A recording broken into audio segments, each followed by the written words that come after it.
Assalamualaikum warahmatullahi wabarakatuh. Di kesempatan kali ini saya akan mendemonstrasikan sebuah judul materi, yaitu untuk pengenalan basic fluid sim untuk pengaplikasian elektromechanical pada sebuah rangkaian. Jadi nanti kita akan membuat rangkaian sederhana tentang elektropneumatik yang kemudian kita akan aplikasikan ke device aslinya. Jadi mungkin kita langsung saja, kita akan membuat rangkaian basic elektropneumatik di fluid sim. Oke, kali ini kita akan membuat rangkaian elektropneumatik sederhana untuk kita coba mensimulasikan di software dan nanti kita lanjutkan ke hardware. Nah, sebelum mulai kita harus mempersiapkan komponen-komponen pneumatik apa aja yang akan kita butuhkan. Nah, yang pertama sebagai sumber dari energi yang kita perlukan, yaitu kita memerlukan kompresor, kemudian air service unit. Nah, kompresor ini yang bertugas untuk memproduksi udara bertekanan yang kemudian kita akan salurkan ke air service unit. Nah, sebelum masuk ke sistem nanti, air service unit ini akan membagikan udara bertekanan ke komponen-komponen yang ada di sistem yang kita buat. Nah, selanjutnya kita perlu komponen lain, yaitu valve. Nah, kali ini kita akan menggunakan valve 5/3. Jadi kita di sini akan memasukkan 5/2 valve-nya, kemudian kita setting parameternya. Nah, untuk posisi tengah atau posisi netral, kita akan gunakan yang closed. Kemudian yang kanan kita sesuaikan. Kemudian untuk aktuasi dari valve tersebut kita akan menggunakan solenoid, baik di kiri dan di kanan. Oke. Nah, dari keluaran dari air service unit kita akan masukkan ke input port pada solenoid valve, yang mana itu adalah port nomor 1. Nah, selanjutnya kita akan menambahkan aktuatornya, yaitu double acting cylinder. Kita masukkan, kemudian kita hubungkan dari port 4 ke port silinder yang sebelah kiri. Kemudian yang nomor 2 kita hubungkan ke yang sebelah kanan.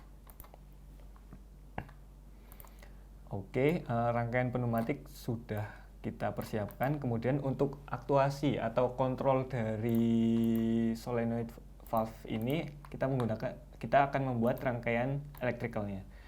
Yang pertama kita akan membutuhkan source dari electricalnya, yaitu 24 volt VDC. Kemudian kita juga perlu push button untuk mengaktifkan solenoidnya. Kemudian kita juga perlu relay untuk solenoid valve-nya. Relay ada di sebelah sini. Oke, kita masukkan. Nah, kemudian kita tambahkan juga untuk ground dari rangkaian yang kita buat. Kemudian kita hubungkan dari power supply ke push button, kemudian push button ke relay solenoid valve-nya. Dari solenoid valve kita hubungkan ke ground. Nah, oke. Rangkaian elektrikal yang pertama untuk mengaktifkan solenoid 1 udah kita buat, kemudian kita tambahkan untuk solenoid yang selanjutnya.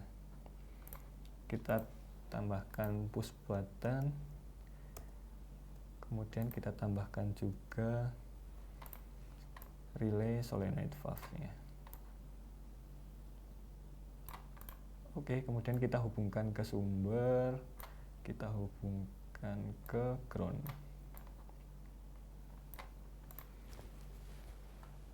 Oke, kita bisa mendefinisikan switch ini atau kita memberikan label pada switchnya. Yang pertama kita bisa tambahkan label S1 untuk switch yang pertama, kemudian kita tambahkan S2 untuk switch yang kedua.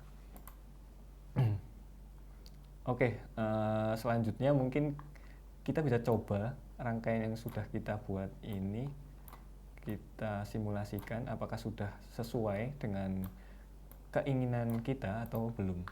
Kita bisa simulasikan dengan menekan tombol start atau S9.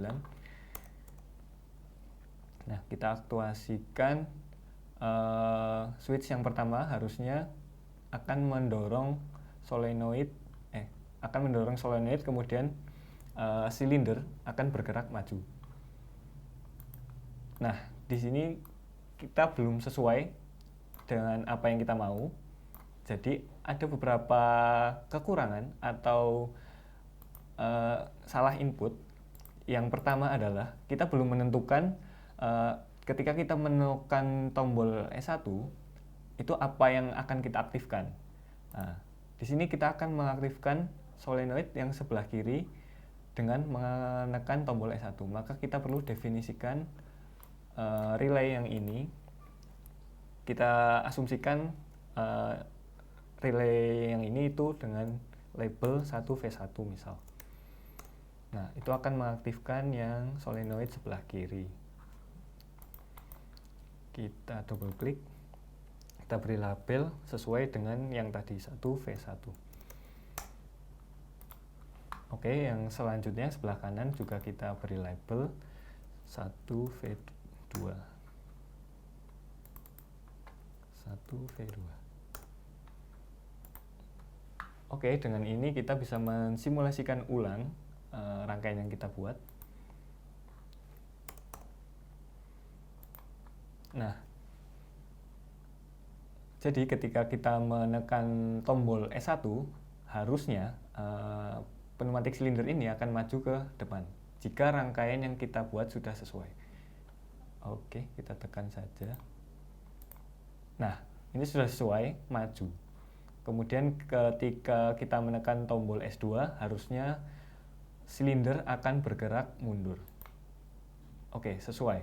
Nah, masalahnya adalah di sini ketika kita sudah tidak menekan tombol S1 atau S2, posisi valve masih berada di posisi terakhir kita mengoperasikan valve tersebut. Tidak balik ke posisi netral. Nah, itu dikarenakan kita tidak mendefinisikan atau memberi setting kepada valve tersebut untuk kembali ke posisi netral. Kita bisa menambahkan spring return pada sebelah kiri dan sebelah kanan untuk mendapatkan posisi netral ketika kita tidak sedang mengoperasikan valve tersebut. Oke, bisa kita ulang untuk simulasinya. Kita tekan tombol start, kita pencet tombol S1. Nah, sesuai silinder akan maju ke depan, kemudian kita tekan S2, silinder akan mundur. Nah, oke, selanjutnya mungkin kita akan langsung pindah ke hardware-nya langsung untuk kita coba merangkai apa yang kita udah simulasikan di software, kita rangkai di hardware-nya langsung. Di sini kita udah merangkai hasil rangkaian yang sudah kita pernah buat di software FluidSim. Kemudian kita akan mengaplikasikan ke hardware yang ada di sini. Lalu kemudian kita akan mendemonstrasikan. Nah, yang pertama di FluidSim yang sebelumnya kita ada komponen. Yang pertama ada kompresor, kemudian air surface unit, kemudian ada valve 5/3 double solenoid, kemudian ada silinder double acting silinder. Kemudian untuk elektrikalnya kita perlu yang pertama ada power supply 24 volt, kemudian ada 2 buah push button, kemudian ada 2 buah solenoid yang sudah tertanam pada solenoid 5/3. Oke, selanjutnya kita akan mencoba mensimulasikan rangkaian yang sudah kita buat. Pertama dari air service unit dan kompresor memproduksi compressed air, kemudian didistribusikan ke valve dan aktuator. Nah, di sini kita memakai air service unit dengan komposisi yang pertama ada lubrikator, yang kedua ada control valve untuk mengatur seberapa tinggi tekanan yang akan masuk ke sistem yang sudah kita buat. Oke, kemudian dari situ kita akan lanjutkan atau teruskan ke valve. Nah, dari valve ini kita akan mengontrol aktuator untuk gerakan maju dan mundurnya. Nah, sistem pengontrol valve ini kita menggunakan electrical, yaitu dengan menggunakan trigger dari push button, 2 push button ini untuk maju dan mundurnya. Nah, di sini kita udah menghubungkan rangkaian elektrikalnya ke sebuah power supply unit, baik itu untuk VCC 24 volt atau ke groundnya. Nah, mari kita langsung demonstrasikan untuk proses maju dan mundurnya silinder pneumatik. Yang pertama kita akan menekan tombol yang pertama ini untuk gerakan maju dari silinder pneumatik. Oke, akan kita tekan. Nah, di sini silinder pneumatik akan bergerak maju. Nah, kemudian untuk memundurkannya kita akan menekan atau men-trigger solenoid yang kedua dengan menekan tombol yang kedua ini. Nah, jadi dapat dibuktikan bahwa rangkaian yang kita buat dan simulasi yang kita jalankan di software FluidSim bekerja sesuai apa yang kita inginkan. Oke, demikian demo yang telah kita lakukan untuk rangkaian elektropneumatik. Kurang lebihnya saya mohon maaf. Wassalamualaikum warahmatullahi wabarakatuh.